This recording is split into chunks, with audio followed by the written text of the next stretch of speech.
dreams just random images fired from an unconscious brain during sleep? Or something much more important, like life-saving inner guidance? How dreams can be healing and early warning tools for disease, financial crisis, or success. And love is still one of the behavioral science's greatest unanswered questions.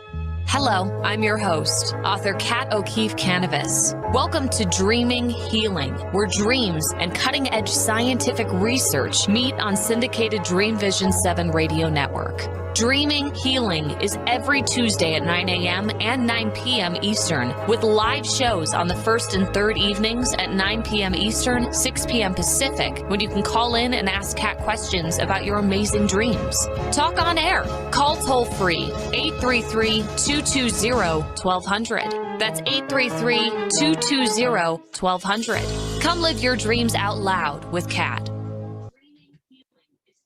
Good evening, everyone. I'm so glad you're here. My name is Kathleen O'Keefe Kanavos, but hey, my friends all call me Kat, so I hope you will too. And this is Dreaming Healing on Dreamvisions 7 Radio TV Network. Well, last week's show was titled Dreams, Colors, Numbers, and the Dead, Part 1. And we shared personal dreams and nightmares with you, the audience. And they were true dreams from real people just like you, of colors and their numbers and dead loved ones who affected their heart, their spirit, their mind, their bodies. So that show is available in the Dreaming Healing Show archives that can be accessed from my website, The Queen of Dreams, or you can Google in Kathleen O'Keefe, O-K-E-E-F-E, Kanavos, K-A-N-A-V-O-S,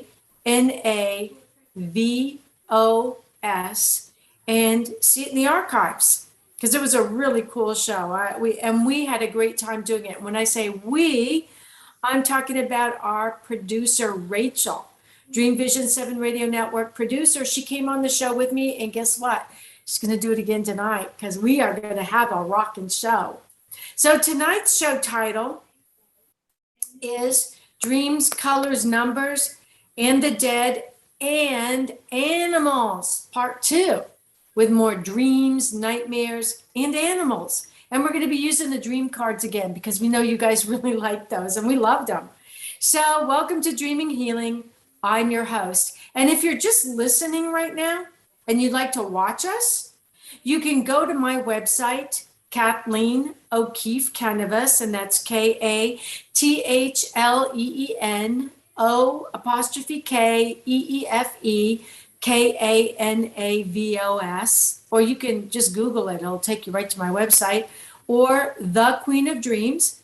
And when you get to my website, look in the right upper hand corner. It's a black button. It says radio show. Click on that, and it'll take you right to my Dreamvisions 7 Radio Network website page.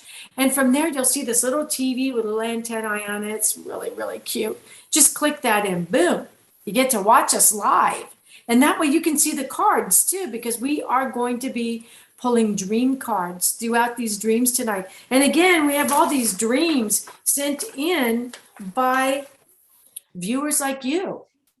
So these are real dreams by real people, real nightmares, and we're going to deal with them. But first, we're going to do our protection and clearing meditation. For those of you who are new and have never been on my show with me before, we're actually going to take in 3 deep breaths of life. We're going to hold them.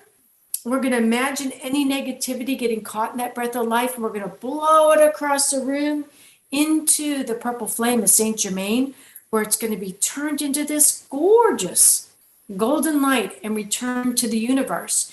And that way we're not littering. Yeah, we're not going to litter with any of our negativities. And then I want you to imagine holding a power gift. Now, your power gift can be anything like a pen. It can be a barrette. Doesn't matter what it is. It can be a piece of jewelry. It can be in your mind. It can be your favorite stone, your favorite flower, anything that is powerful to you, anything that makes you happy, because there's such power in joy. And I want you to imagine holding it, or you really can hold it if you have it. and imagine building this incredible bubble, mirrored bubble of protection around you. Okay, you ready? If you're only listening to the show and you're driving, don't close your eyes. This will still work. Okay? The rest of you sit kind of deep in your chair. If you're sitting in a chair, relax your shoulders. Just feel yourself breathing. Move your neck around a little bit. Relax and take a deep breath in. Hold it. Imagine any negativity that you picked up this week, last week, since our last show, getting into that breath of life and blow it out across the room. See it go into that purple flame and just poof, beautiful golden light. Another deep breath in. Hold it. Imagine maybe something negative you said to someone, getting caught up in that breath of life. Blow it out across the room. One more deep breath in, really deep. Fill your lungs all the way down to the bottom. Fill them up. Take that deep breath. Now maybe imagine something from your childhood that's bothered you all your life. Getting caught in that breath of life. Blow it out into the purple flame of Saint Germain and imagine it turning into golden light, going back up into the universe. Now imagine holding your power gift in your hand. Take it and use it to create that mirrored bubble all around your body. The bubble that looks like mirrored glass. And it only allows that which is of the highest and best and brought by your spirit guides to come into that bubble. Everything else is reflected back from whence it came. We wish it so, and therefore it is. When you're ready, slowly open your eyes. Feel yourself coming back into your body. Move your shoulders around. If you need to, push your fingers together. When you do that, go into the prayer form. You're actually activating all your power points in your body and bringing you back into this space. So, I'd like to start the show tonight by reminding you that our dreams speak to us with colors, numbers, and yes, even the dead.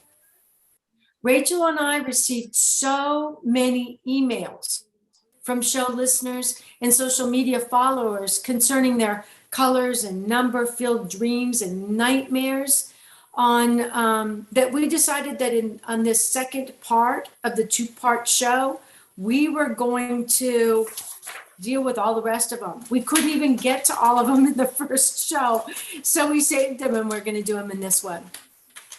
And so we're going to be talking about numbers and colors and also the dead. And the dead are kind of important right now. And I'm kind of dedicating the show to the dead because we're getting ready to go into Halloween.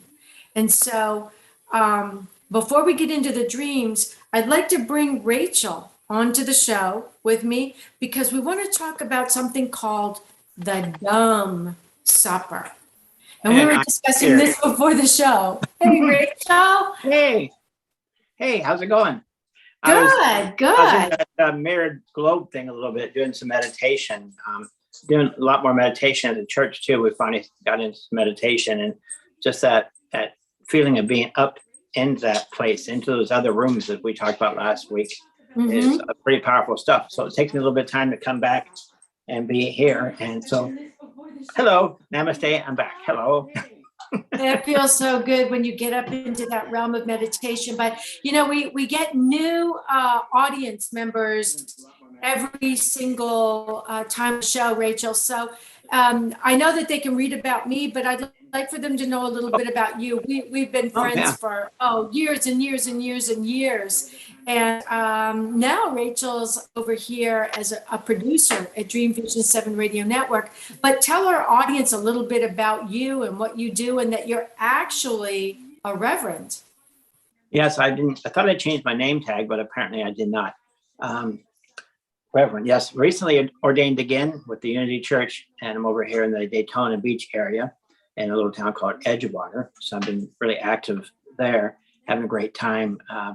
Been doing tarot and stuff forever. I worked out of a shop in Oklahoma for a little bit. I worked at a therapy office too for a while, which was channeling some dead people's relatives and stuff. And went on like a little Ghostbuster back when it was popular. Got some fun stuff. Like one place I went to, they had the dolls that turned the heads around and crucifixes flying around. And most other people were scared off of it, but I thought it was quite a challenge. I had a really good time. So I've been in the spiritual business for a very, very long time. From a teenager, seeing ghosts walking in the old gold mine up there in Arizona, to angels visiting me when I was young. Yeah, so namaste. Glad to be back again. That last week's show with the dream interpretation, that's pretty good. In fact, I heard a lot more people talked about it this last week and wanted to share more dreams. I guess once they found out we can interpret dreams, they're going, "Hey, I had this dream." Yeah. Oh, it's fun. I love dreams. Know about dreams. But before we get into the dreams, we're talking about All Hallows Eve, known as Halloween, and up where I came from before I moved down here to Florida, I was up on Cape Cod, and that area is big into what's known. Go ahead. I got to make some adjustments here on my end. Go ahead. Okay. It's known as the dumb supper. And people go, "Well, dumb supper? What do you mean? Why would you eat a dumb supper?" They're thinking, "Oh, well, it's a cuckoo supper." No, it's not. Dumb means you don't speak. And it's on All Hallows Eve. That's Halloween, when you go out trick-or-treating. It starts at midnight, and mum is the word. It's called a dumb supper because nobody is to speak. Nobody's allowed to speak during the dinner. And what you're doing is you're inviting your deceased relatives in to dine with you. Now, that might seem a little freaky to some people, but if you really think about it, almost all the countries around the world celebrate their deceased loved ones at some point in time. Yes. I mean, even here in the United States, we, on the anniversary, we have, big dinners, church dinners for them and things like that. So the dumb supper, Rachel, what I found really interesting about it the first time I heard about it, and I actually did one, and it feels so good. It feels so good. You decide, it's usually done at midnight, but a lot of families in New England that have children and want their children to participate so that their children can realize how important it is to remember grandma, grandpa, great-grandma, great-grandpa, aunts and uncles and people. They do it earlier. So what they do is when it's time to start the dumb supper, mum's the word. There's no talking. And then you set the table, beautifully set table. And you set a place at the table for your deceased loved ones, and you take their pictures and you put them right in front of the plate on the table. All the dead people that are in your family that you want to remember. And when the food is served, their plate is full of food, the same food you're eating, it's served to them as well. Nobody speaks during the dinner. And all of the big appliances, Rachel, are turned off. Like some people actually unplug their refrigerator freezer. Now, that's gone a little far for me. I was unplugging other things, and maybe even the TV, but I'm not unplugging my freezer. Not happening. So they will go in there and they'll unplug everything. And then they have their dumb supper. And when they're finished, they take the dish of the deceased family members and they either feed it to the family pets, or the family pets are now happy, or they put it outside for the animals outside to eat that food. And that's how they bring the dead back to life during the one day of the year when that veil is so thin. And it's a way to invite your parents, your grandparents, your aunts, uncles, best friends to dine with you one more time. Yeah, the veil being real thin during that particular time is so true. And the Spanish traditions, or at least in Mexico and Arizona, California, where I grew up at, would be a celebration of the Day of the Dead, of course, the 1st and 2nd of November, but Halloween coming up into it, parades and different things celebrating the relatives as if they were still there. When I was a kid, of course, that was kind of scary because I was raised up with good Baptist beliefs, and they try to tell you how bad it is. Of course, now they have all kinds of trunk or treat programs for the churches where the kids still get the candy and stuff. But back in the day, because I've been around a while, it was like no dancing, no Halloween, no dancing, no rock and roll music. They were really separating that. But it's been tradition in many, many countries for a long time. I think it's like universal this particular time when the veil is thinnest. And this is a time you can celebrate relatives, different things. But you and I both know the dead are really not really completely dead. They're still here, They're with us. Yeah. It makes it a little easier. It's big in Salem, one of the biggest places to have the dumb suppers in Salem, Massachusetts. And they have this huge auditorium with all these strangers eating a dumb supper together. And I'm thinking, I wonder how many of the dead know each other, even though the people eating probably don't. The dead probably are, oh, there's Henry over there, and there's Gertrude over there. But I remember when I was in Germany, growing up in Germany, because I was a military brat, we would go trick-or-treating, and the Germans thought that was the craziest thing they'd ever heard. That they thought Halloween evening, All Hallows Eve, was a scary time, and they were locked inside their houses, and here we were running around as ghosts and goblins and witches. That might be the same thing. Maybe the Lutheran church or whatever church.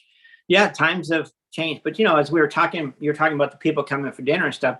I'm kind of running right now with the theory that we get resurrected a lot of different times. So I think it's the same bunch of gals and guys over and over again coming back. Like, this is the graduating class of whatever year this is, right? And this is the graduating class of that year. We come back and we go through this life, and we either graduate, move on, or we come back again for another year. I think I had a palm reader once said I've been back to either 24 or 27 times. I don't remember, but it was like, oh darn, that's probably not good, is it? So I put a spiritual dunce hat on top of my head or something that kind of symbolized that apparently takes me a while to get this right. But I was looking at didn't mean you were going into Slytherin house either. Yeah. I was looking at the metaphysical dictionary thing for the Bible dictionary, and they were talking about Rachel, which my name, apparently Rachel in the metaphysical state kind of comes to her own a little bit later on in life when she starts getting spiritual, a little bit later on. So right now I guess I'm getting my prime because I'm definitely later on in my life. You're living up to your name, huh?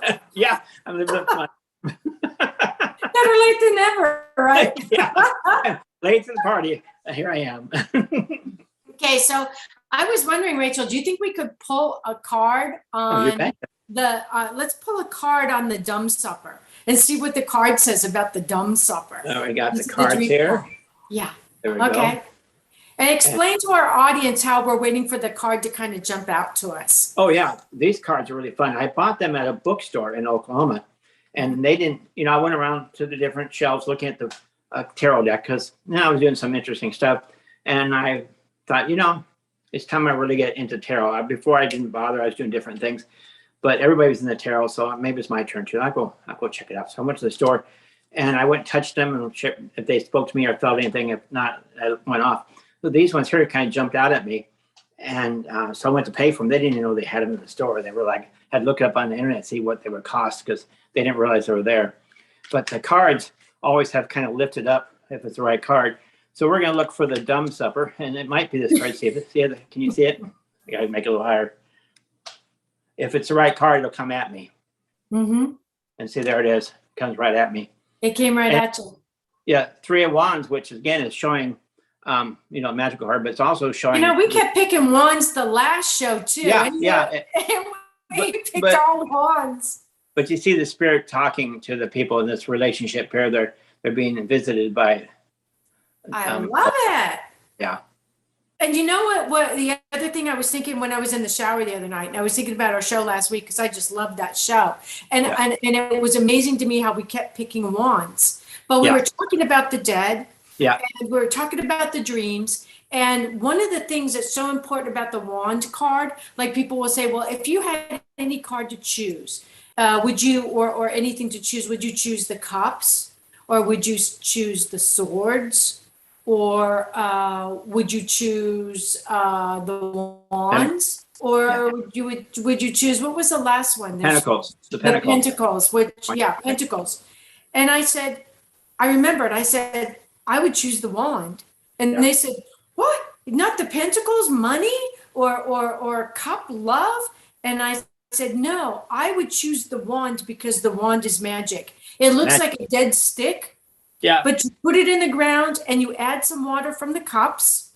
Yeah. And maybe put it in a little pot, buy a pot with the pentacles, and you've got life.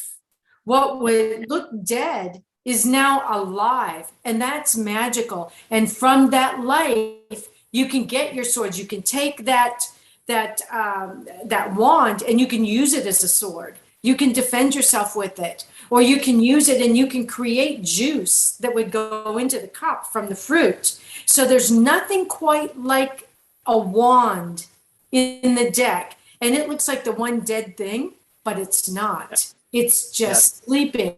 And it's amazing to me, Rachel, we chose wands every single time last week. When there are 4 different suits we could have chosen from, we chose wands every time. We did it again tonight.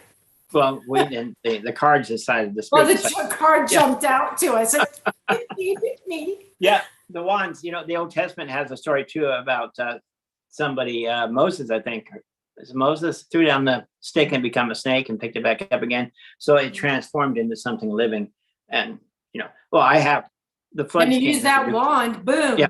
to part the water. Yeah, part the waters. It was like really magic. Outside my house, we came to a hurricane, and so I had about 4 foot of water all around my place. So my bushes and trees, especially my newest one, was underwater, and it looked like it died. It looked like a stick. I almost pulled it back up, but yesterday I noticed little green buds coming back out of the stick. So life's coming back from the dead. So I love the wands. This is great.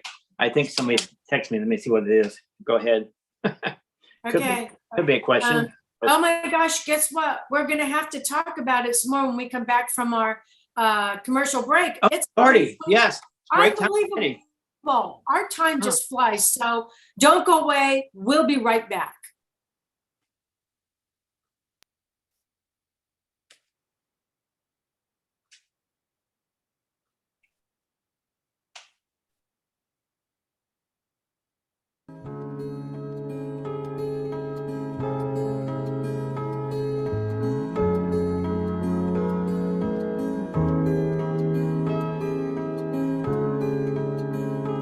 What if dreams can diagnose your life? What if we can meet the love of our life in dreams? Join host Kat O'Keefe Kanavos, the #1 internationally best-selling author of Dreams That Can Save Your Life, written with Duke University medical doctor Larry Burke. Dreaming Healing is where we'll explore dreams, research, and interpret dreams from you, the caller. Dreaming Healing shows can be heard every Tuesday at 9 a.m. and 9 p.m. Eastern, with live shows on the first and third evenings at 9 p.m. Eastern, 6 p.m. Pacific Time on syndicated Dreamvisions 7 radio network. Come live your dreams out loud with Kat. Are miracles real? Can you move from mayhem to miracles? 30 prominent authors say yes as they share their high fives and down lows of challenges, abuse, addiction, and love. Experience hope, the magic elixir of miracles, through the personal stories of New York Times bestselling authors James Redfield, Dr. Bernie Siegel, Sister Jenna, Reverend Temple Hayes, and many more. If you like bestsellers, chaos to clarity, and crappy to happy, you'll love crying and laughing through Mayhem to Miracles. Sacred stories of transformational hope. Available now on Amazon and in bookstores worldwide. Did you know that every word you speak matters?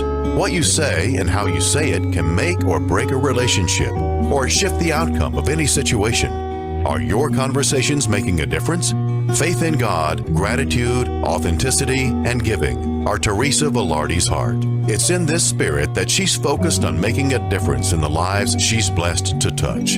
Conversations That Make a Difference is now on syndicated Dreamvision 7 radio network every Tuesday at 5 a.m. and 5 p.m. Eastern Time, with live call-in shows every first and third Tuesday at 5 p.m. Eastern. In a world facing annihilation, a miraculous African nun rises to become the first female pope through a web of war, murder, and betrayal. Loved by some, hated by many, she becomes the deadly target of Islamic terrorists and her own cardinals as she introduces a new vision that will either save humanity or accelerate its destruction. 4 people must race against a nuclear holocaust to learn her astonishing secret. Pope Annalisa is available at petercanova.com, Amazon, and other online booksellers and bookstores worldwide. This is Dreamvision 7 Radio Network, uniting mankind with universal love. Our shows are created from the heart, bringing each listener to a place of divine enlightenment. Breathe, relax, and enjoy. Let life flow. And we're back. Welcome back, everyone, to Dreamvision 7 Radio Network. And I'm your host, Kanavos, and on Dreaming Healing. And I've got Rachel Love with me tonight, Reverend Rachel Love, and we're going to be doing more and more dreams. So I want to start the dreams tonight because this is Breast Cancer Awareness Month.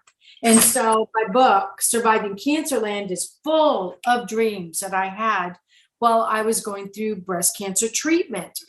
And this was an interesting dream that I chose for the show tonight, because what I liked about this dream, Rachel, is that it shows that when we dream and we have recurrent dreams, and one of the other dreams I've got here is about a recurring dream,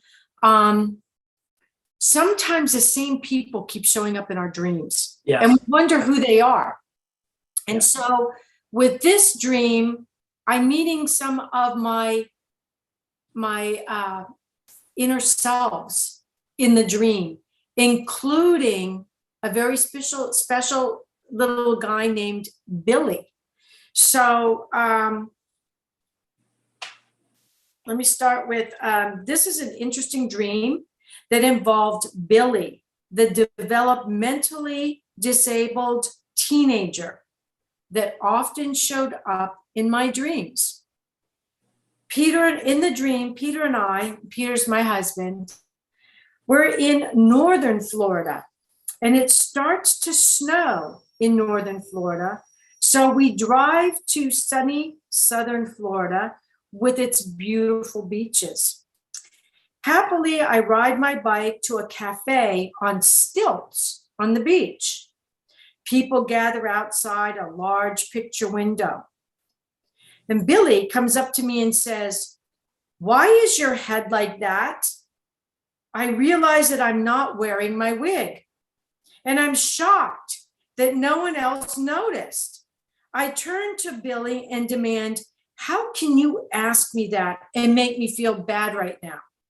I'm annoyed with him for making me self-conscious when I was having such a great time in my dream.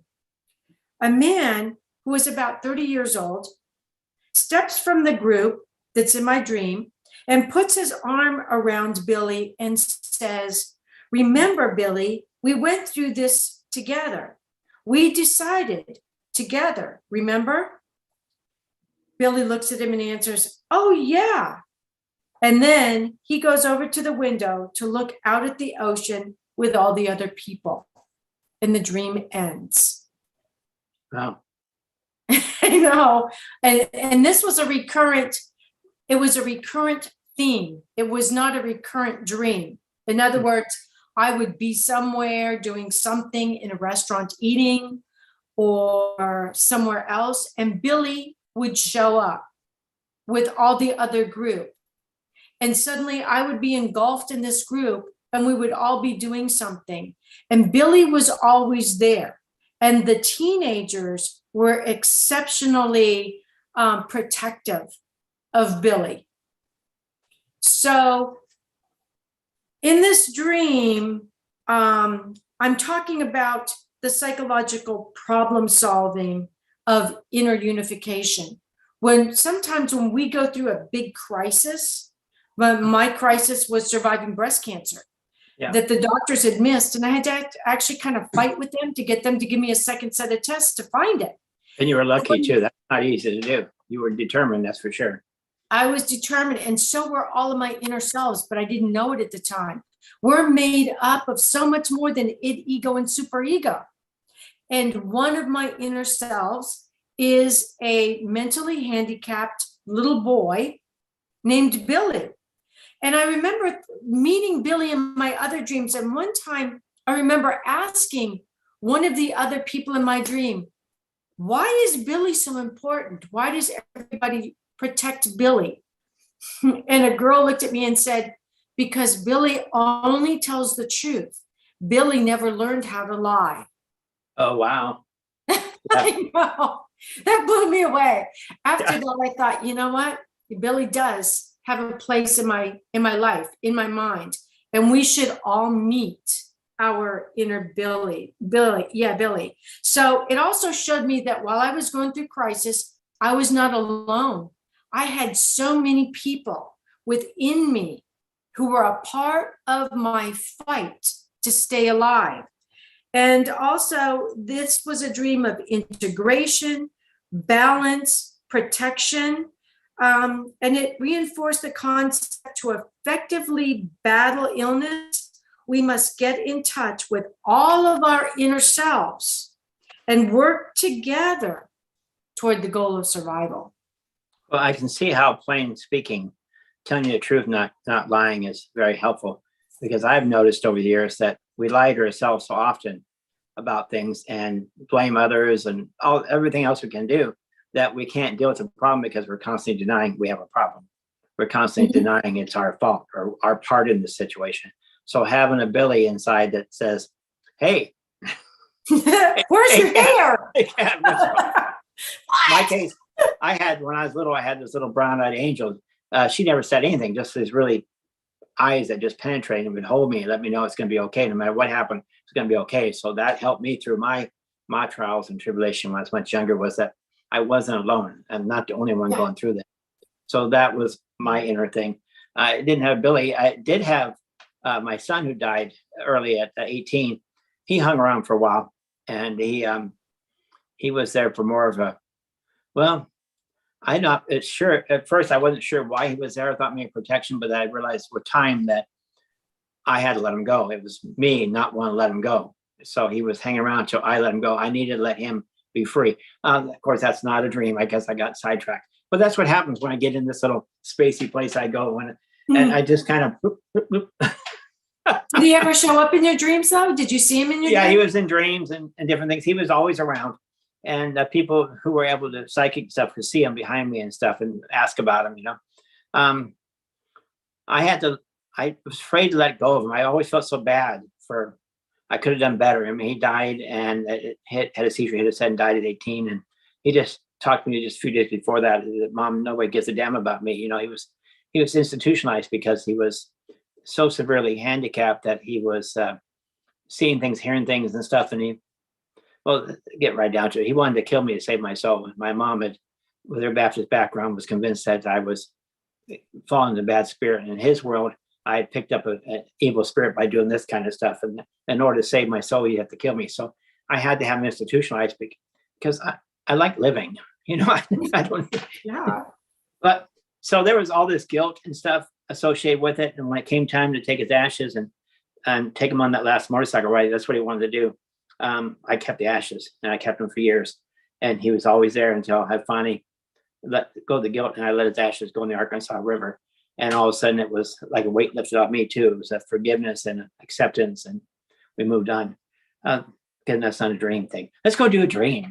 Okay, let's do a dream. All right. So let me bring this down. I've got my dreams right here. Okay, so it says, I keep having this recurring dream. We are talking about recurring dreams again tonight. I keep having this recurring dream that I run into this big black bear, and it slowly approaches me. And I try to get to higher ground while screaming, and I scream at it to intimidate it. And then eventually it just stops and looks at me and walks away calmly. What does this mean?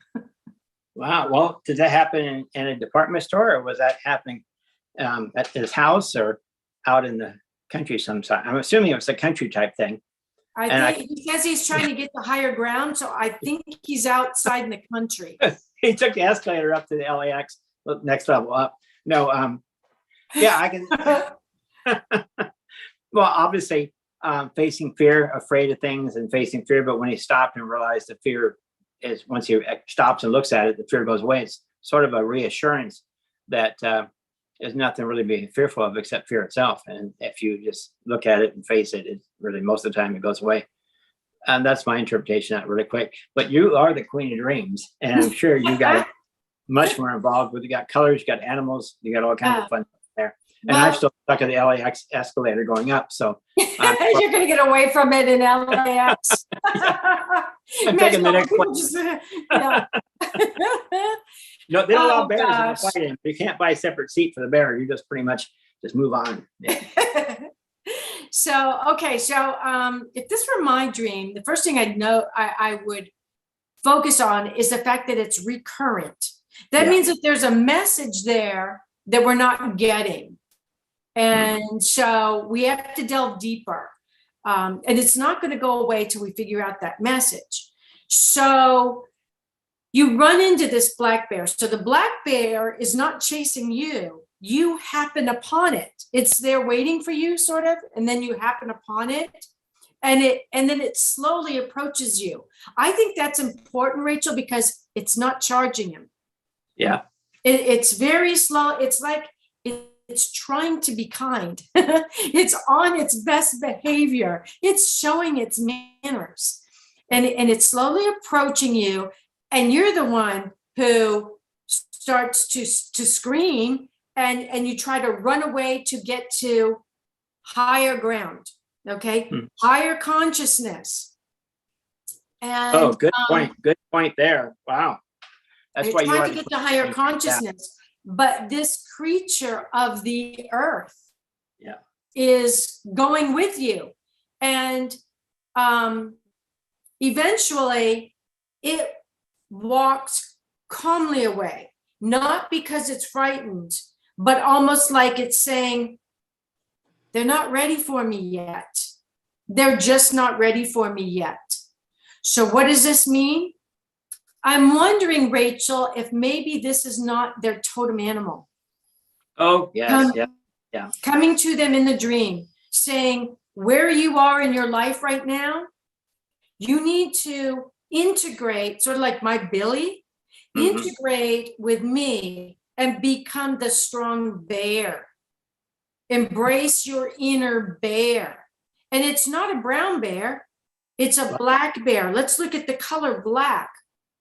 Black is the integration of every single color. All the colors of your chakras, all the colors of the world. White is not that, believe it or not. White absence. It's black, absorbs it all. And so you have all of the colors of the world slowly approaching you to become friends with you, to become a part of you, to become a part of your life. But you're not ready for it yet, because for some reason, this power that you need still frightens you. Sometimes it's the power that we need that we find the most frightening. And you try to go to higher ground. Well, the higher ground is where you might find more spirituality. But what I think this dream is saying is you need more grounding here on the earth plane with your totem animal.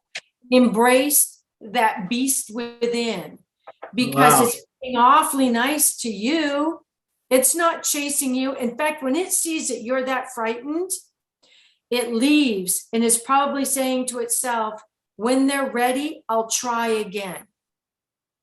Well, goodness gracious, I take my hat off if I had one to you, the Queen of Dreams. That's pretty powerful stuff. I was just reading about rainbows and that they're made up all the different little drops. All the different colors. All the different colors of drops. Every drop reflects different color. And it's like, it represents all humankind from the very beginning, all in this rainbow thing. And you brought black. Let's see what the card says about Okay. the bear in the woods. Mhm. And it looks like it's going to be these two cards here because they're already coming at me. So we got this card here for sure. Are you the right card? Yes, that one appears to be right. And I think this one might be part of it too. Let's see. Are you part of it? Maybe two. Yeah, let's pull it. This is an interesting dream. Yeah. Okay. Both these ones, but the main one is the first one here. Okay. So we have the Empress. The Empress. The Empress is all-knowing. It is your wisdom card. So the bear, the wisdom of the bear. The bears, I mean, look at the Indian cultures, the Native American cultures. The bear was like the lion to Africans. The lion. But I'm going to say this is you, the Empress, with your ability to understand these spiritual stuff. Here's somebody coming up to you for explanation of understanding and wisdom, and it's coming from you to her. We're never going to have enough time to do all these dreams. And I think you should consider doing the show more often because you have such a wisdom when it comes to dreams that it'd be a blessing to many people if you're able to do some more. The second card, which is a transformation or going into, the Knight of Pentacles. You're going to love this one. We finally got a Pentacle card. We've got a Pentacle card. That's the money card. You're on the money. But as you see, it's a transformation. There's the going to say the lizard about the legs of the snake. There's a woman going into the river of life, going in and exploring things and just starting some new stuff. So I wouldn't be surprised if the spirit wasn't telling you keep this particular show theme going a little bit longer. There's value in it. Okay. So that's my interpretation on that one. I'm flabbergasted because the next dream number 2 is about a snake. Okay. Snake away. The legless lizard. Go ahead. Oh my gosh. Okay. So this was a question. It wasn't a dream. I think the person was too shy to send me the whole dream, but they said, what does it mean when you dream about a snake running from you or trying to get away from you? So. Well, with the Christian belief, whatever, you would have the snake being something evil and that the evil is running from you and that you are more holy. And that'd be a Christian take on it. But I'm seeing that your spirit's going out and you're becoming part of this and going out and doing more things. And again, I bow to the Queen of Dreams. Thank you. Okay, so to me, if this were my dream, anytime I see a snake in the dream, I know that it's the Kundalini. It means that there is profound wisdom around me or in the dream. I need to pay attention right now. And it's usually a huge snake. It'll be like 10 feet tall. So with a snake trying to run from you, if I saw that in my dream, I would wonder what wisdom person or wisdom thing or thing of wisdom looked like it was running from me, but am I instead chasing it? What aspect of wisdom am I chasing so hard that I'm actually scaring it off?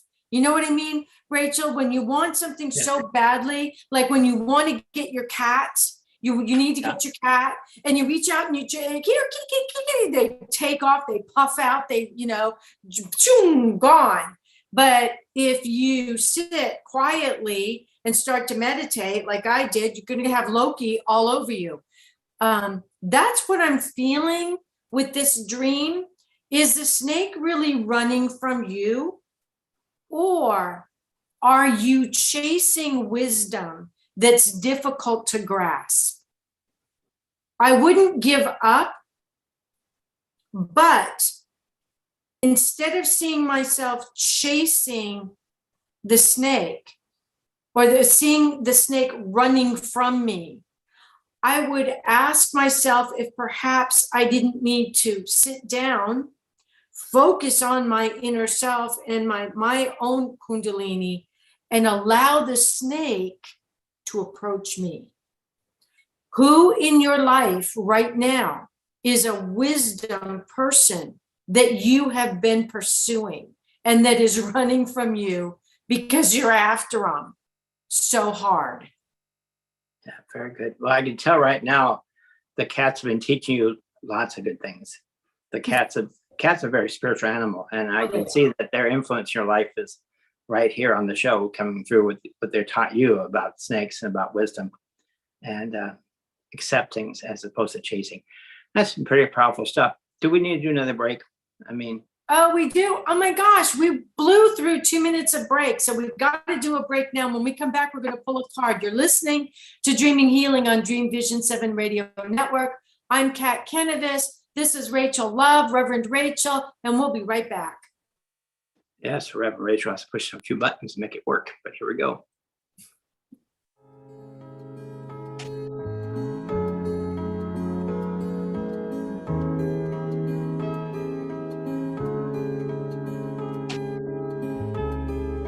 What if dreams can diagnose your life? What if we can meet the love of our life in dreams? Join host Kat Kanavos, the #1 internationally best-selling author of Dreams That Can Save Your Life, written with Duke University medical doctor Larry Burke. Dreaming Healing is where we'll explore dreams, research, and interpret dreams from you, the caller. Dreaming Healing shows can be heard every Tuesday at 9 a.m. and 9 p.m. Eastern, with live shows on the first and third evenings at 9 p.m. Eastern, 6 p.m. Pacific Time on syndicated Dreamvisions 7 Radio Network. Come live your dreams out loud with Kat. Omega Institute, offering workshops, retreats, and online learning dedicated to awakening the best in the human spirit. For over 40 years, Omega has seen more than 1 million people come through its doors to grow, learn, and find a greater sense of purpose. Located in Rhinebeck, New York, just 90 miles north of New York City, Omega's natural environment and quiet pace allow for extraordinary experiences to unfold. Learn more at eomega.org or call 800-944-1001. Why are we here? How can we be happy? Questions asked from millennials to boomers. Crappy to happy. Sacred Stories of Transformational Joy answers them using true stories of grit, grace, and love. James Redfield, author of The Celestine Prophecy, wrote in the foreword, "This book is a seminar about emerging truths and offers grounded solutions through the art of the comeback." Dr. Bernie Siegel, a contributing author, wrote, "Bodies die, but spirits and consciousness survive and recycle." So, grab some tissues, open your book, and prepare to cry and laugh till it heals. Crappy to Happy by Reverend Ariel Patricia and Kathleen O'Keefe Kanavos. Available from Amazon, Barnes & Noble, and booksellers worldwide. Darkest hours to brightest moments. Transformation from despair to happiness. And chaos to clarity. Real people, real pain, real healing. Life-threatening illness, death, abusive relationships, divorce, and overcoming addiction are challenges these men and women faced head-on. See how they emerged stronger and happier. Buy the new book, Chaos to Clarity, Sacred Stories of Transformational Change by Reverend Patricia Caginello and Kathleen O'Keefe Kanavos. Available on sacredstoriespublishing.com and worldwide through Amazon and other retailers. This is Dreamvisions 7 Radio Network, uniting mankind with universal love.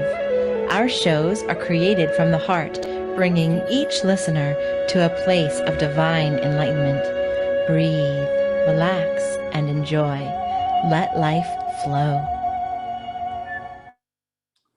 Yes. Welcome back, everyone. It's so good to be here with you tonight. I got to tell you, your dreams that you've sent in have been just absolutely fabulous, and they've been so much fun that we've just been blowing through them. But you know what's really amazing to me, Rachel? These dreams that came in, they're all they all lead into the next one, like the next dream does. And when I wrote it down, I didn't see that. And then the cards just pull them all together. And I just love how this show is happening. So we only have like 5 minutes left, and we've got to go. I mean, this show is just flown. So I'm going to get right to it. This question is, do recurring dreams have some specific meaning? And what if the same people keep showing up in that recurrent dream? You know, for who we've got Billy, and then this guy has a bear that keeps showing up. And so the answer to that is, if it's recurring, it means there's a message, a really important message in that dream. Write your dream down in your dream journal and keep underlining the things that are in your dream, the colors, the numbers, the people, the animals. Underline them, and then start going back through your journal and looking for that dream again and figure out the message. When you figure out the message, the dream will shift. It's just very important. Your inner selves are all getting in there with you to try and make sure you have the message. What do you think, Reverend Rachel? I think so. I want to pull a card. This card's speaking to me, so you can see it. See how it wants to really want to. The cards are really talking tonight. They are into this show. Yeah. Let me go get it. It jumped all the way off onto the floor. It jumped all the way off right across the floor. The cards are alive. They're alive. Chains. What is it? Chains? Yeah. Oh my gosh. The dream, the chains are holding your dream to you. You will continue. If you want to break those chains, figure out the message. Exactly. So talk about, oh my gosh. It's like no wonder it jumped up. So take me. It's wiggling at me. It's moving on crazy here. So look at that thing go. Anyway, get back to it. Okay, so there's your answer right there. There's the answer. Oh, Lordy. And so then here's another one that came in. I dreamt about having 2 children in a dream. One was about 6, and the other was about a year old.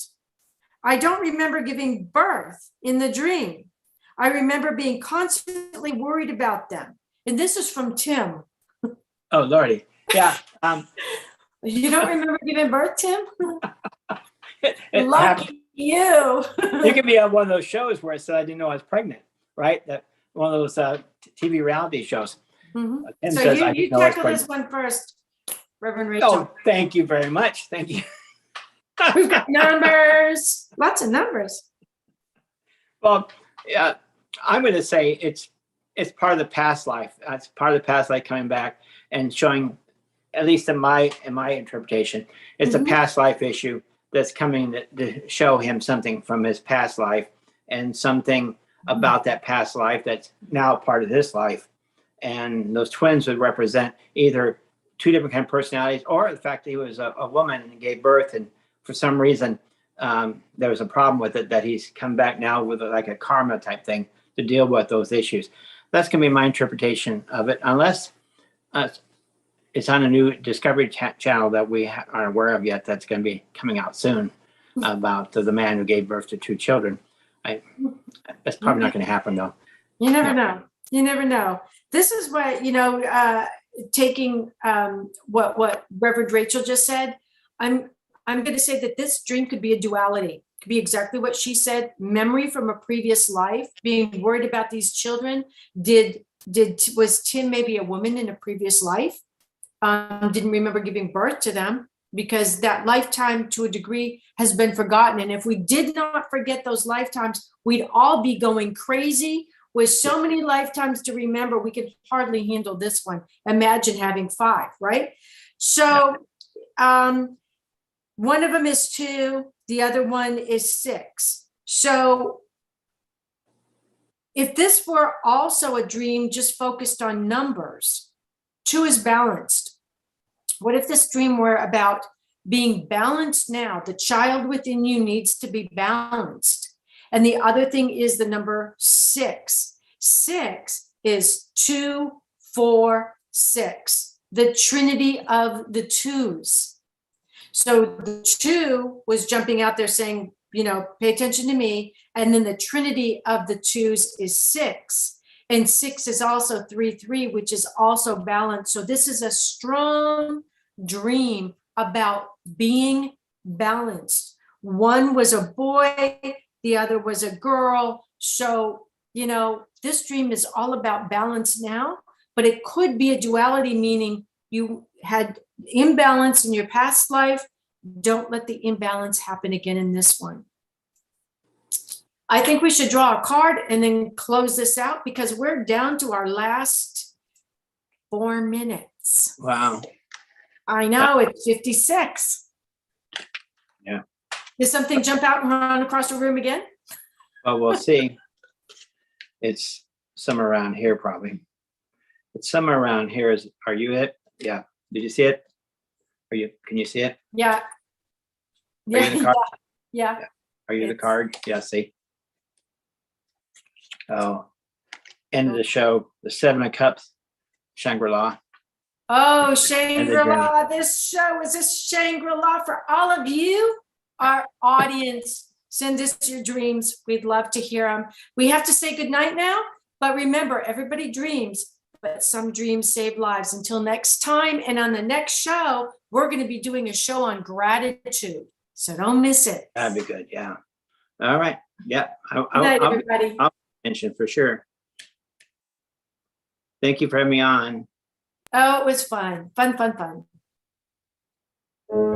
Thank you for joining us this evening. And a big thanks to our producer. Tune in next time to Dreaming Healing for more cutting-edge research, live dream interpretations, and stories with radio host and award-winning author Kat O'Keefe Kanavos. Listen every Tuesday at 9 a.m. and 9 p.m. Eastern Time with call-in live shows on the first and third evenings at 9 p.m. Eastern, 6 p.m. Pacific Time on syndicated Dreamvisions 7 radio network. Remember, everyone dreams, but some dreams save lives. Live your dreams. Find more about Kat at KathleenO'KeefeKanavos.com. That's Kathleen with a K.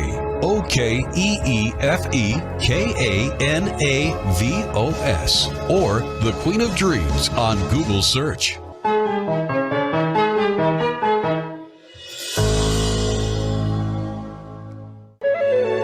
This is Dreamvision 7 Radio Network, uniting mankind with universal love.